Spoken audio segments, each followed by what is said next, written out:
প্রিয় সাংবাদিক বন্ধুগণ, আজকে আন্তর্জাতিক অপরাধ ট্রাইব্যুনাল ১ এখানে মোহাম্মদপুর এলাকায় জুলাই অভ্যুত্থান চলাকালীন সময়ে 18 এবং 19 জুলাই 2024 খ্রিস্টাব্দে যে সমস্ত মানবতা বিরোধী অপরাধ সংগঠিত হয়েছিল, হত্যাকাণ্ড সংগঠিত হয়েছিল, সেগুলোর ব্যাপারে তদন্ত করে আন্তর্জাতিক অপরাধ ট্রাইব্যুনালের তদন্ত সংস্থা একটি তদন্ত রিপোর্ট দাখিল করেছিলেন। সেই তদন্ত রিপোর্ট বিশ্লেষণ করে আন্তর্জাতিক অপরাধ ট্রাইব্যুনালের চিফ প্রসিকিউটরের কার্যালয় আজকে 28 জন আসামির বিরুদ্ধে একটা আনুষ্ঠানিক অভিযোগ অর্থাৎ ফর্মাল চার্জ দাখিল করেছিলেন।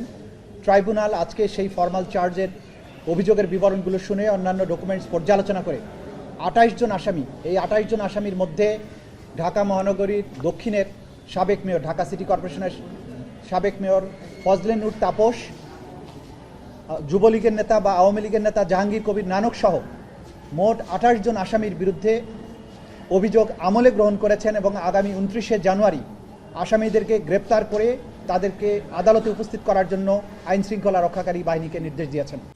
আপনাকেই বলছি, ইন্স্যুরেন্স করলে সিটিতে সুরক্ষা পাবেন নিশ্চিত।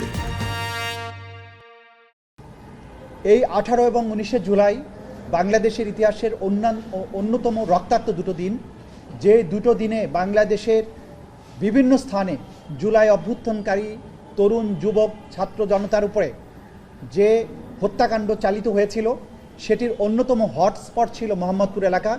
এইখানে শহীদ ফারহান ফাইয়াজ এবং মাহমুদুর রহমান সৈকত সহ মোট 9 জনকে হত্যা করা হয় এবং অসংখ্য মানুষ সেখানে আহত হন। যে 9 জন শহীদ সেই দিন আত্মত্যাগ করেছিলেন তারা হচ্ছেন শহীদ ফারহান ফাইয়াজ, মাহমুদুর রহমান সৈকত, রাজু আহমেদ, মাহিন, মোহাম্মদ রনি, আল শাহরিয়ার রোকন, ইসমাইল হোসেন, জসিম উদ্দিন এবং জোবাইদ হোসেন ইমন। এই যে তরুণ শহীদেরা যারা রক্ত দিয়েছিলেন, তাদের রক্তের ফলে পরবর্তী সময়ে অর্জিত আজকের এই বাংলাদেশ। আমাদের অঙ্গীকার ছিল জুলাই অভ্যুত্থানের সময় যারা হত্যাকাণ্ড চালিয়েছে, যারা রাজপথে সরাসরি হত্যাকাণ্ডের সংগঠনের ভূমিকা পালন করেছে, পেছনের যারা পরিকল্পনাকারী, নির্দেশদাতা এবং যারা মাস্টারমাইন্ড ছিলেন, কমান্ড রেসপন্সিবিলিটিতে ছিলেন, তাদের প্রত্যেককে আমরা বিচারের মুখোমুখি করব।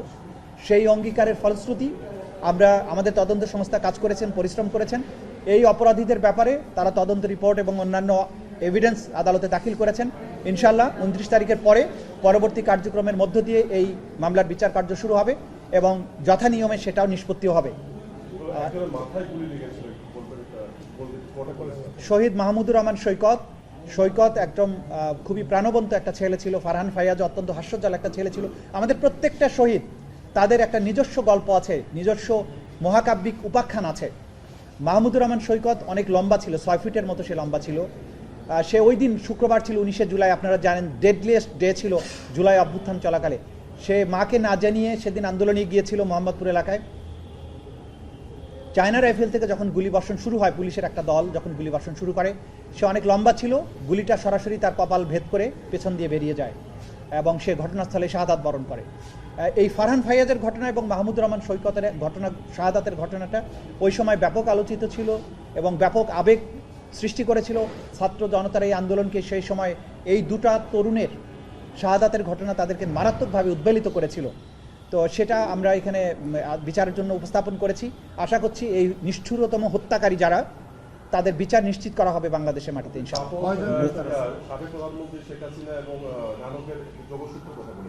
জি, ফজলে নূর তাপস প্রাইম মিনিস্টারকে টেলিফোনে যে কথা বলে পরামর্শ দিচ্ছিলেন, মোহাম্মদপুর থেকে একটা বাহিনী যাবে, তাদেরকে যেন যেতে বলা হয়, যাতে যেতে সুযোগ দেওয়া হয় এবং আন্দোলনকারীদেরকে আক্রমণ করা হয়, আন্দোলনকারীদের যাতে পাকড়াও করা হয়, হেলিকপ্টার ব্যবহার করা, ড্রোন ব্যবহার করা, এই যে ষড়যন্ত্র এবং পরিকল্পনা শেখ হাসিনার সাথে তাপসের এটা হয়েছিল, তারই ফলশ্রুতি ছিল মোহাম্মদপুর এলাকায়। এবং তাপস খুব স্পষ্টভাবে বলেছিলেন মোহাম্মদপুর এলাকায় আমাদের বাহিনী যাচ্ছে। সেগুলোর থেকে এই মোহাম্মদপুরের হত্যাকাণ্ডের সাথে তাপসের সংশ্লিষ্টতা খুব স্পষ্টভাবে দেখানো হয়েছে।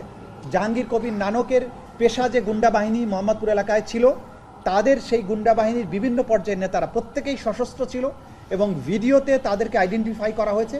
এই 28 জন যাদেরকে আমরা আসামি শ্রেণীভুক্ত করেছি, এখানে পুলিশের ঢাকা মহানগরীর খুব নটোরিয়াস কয়েকজন অফিসার এর সাথে সম্পৃক্ত, প্রলয় জোয়ারদার, বিপ্লব কুমার সরকার, তারপরে রওশনুল হক সৈকত, হাবিবুর রহমান, এদের ইনভলভমেন্টটা দিবালোকের মতো স্পষ্ট।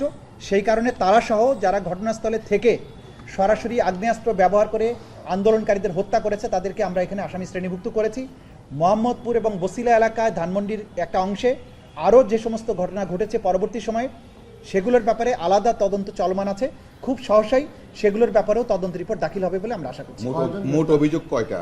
এখানে সাক্ষী কতজন? তিনটা অভিযোগে মোট 28 জনকে আসামি করা হয়েছে। 50 জন সাক্ষী এখানে আছে এবং বাকি সমস্ত অডিও ভিডিও ডকুমেন্ট সহ ডকুমেন্টারি এভিডেন্স সবকিছু এখানে উপস্থাপন করা হয়েছে, যেগুলো বিচারের সময় আপনারা এক এক করে দেখতে পাবেন। পুলিশের বাইরে ওই এলাকার আওয়ামী লীগের এবং যুবলীগ ছাত্রলীগের অস্ত্রধারী ক্যাডার, এই 28 জনের মধ্যে যাদেরকে আমরা নাম বলেছি, পুলিশের বাইরে বাকি যাদের নাম বলেছি তারা এখানে ছিলেন, তাদেরকে এখানে আসামি শ্রেণীভুক্ত করা একটা হয়েছে। বিষয়, আমরা চাংখারপুল এবং আবু সাইদ হত্যায় যেটা দেখলাম, সরাসরি লেথাল উইপেন যেই পুলিশ সদস্য ব্যবহার করেছে তারা আসামি, তাদের বিরুদ্ধে বিচার চলছে। এই ক্ষেত্রে এরকম সরাসরি শুট যারা করেছে, সেরকম পুলিশের যেহেতু পুলিশের গুলির অভিযোগ সবার, সৈকতের বোন, নাফিজের বাবা, তো সেই ব্যক্তিরা কারা? সেখানে এই গুলিবর্ষণকারীদের মধ্যে আওয়ামী লীগ যুবলীগের ক্যাডাররা বেশিরভাগ রয়েছে এবং পুলিশের মধ্যে দিয়ে যারা আইডেন্টিফাইড হয়েছে তাদের নামও এখানে এসছে। আপনাদেরকে আশ্বস্ত করতে চাই যে এই মোহাম্মদপুর এলাকার ঘটনাগুলোর কিন্তু অধিকাংশ প্রমাণাদি ভিডিওতে ধারণ করা আছে, সুতরাং এটা প্রমাণ করাটা সহজ হবে কার কি ইনভলভমেন্ট ছিল। যারা যারা ইনভলভ ছিলেন, যারা গুলি করেছিল, যাদেরকে আগ্নেয়াস্ত্র হাতে গুলি করতে দেখা গেছে, তাদেরকে আইডেন্টিফাই করা হয়েছে, তাদেরকেই বিচারের মুখোমুখি করা হয়েছে। হয়নি এখনো। আচ্ছা, এটা হবে ট্রাইব্যুনাল 2-এ আছে, চার্জ হিয়ারিং হওয়ার পরে প্রয়োজন হলে আপনাদেরকে জানানো হবে। Thank you.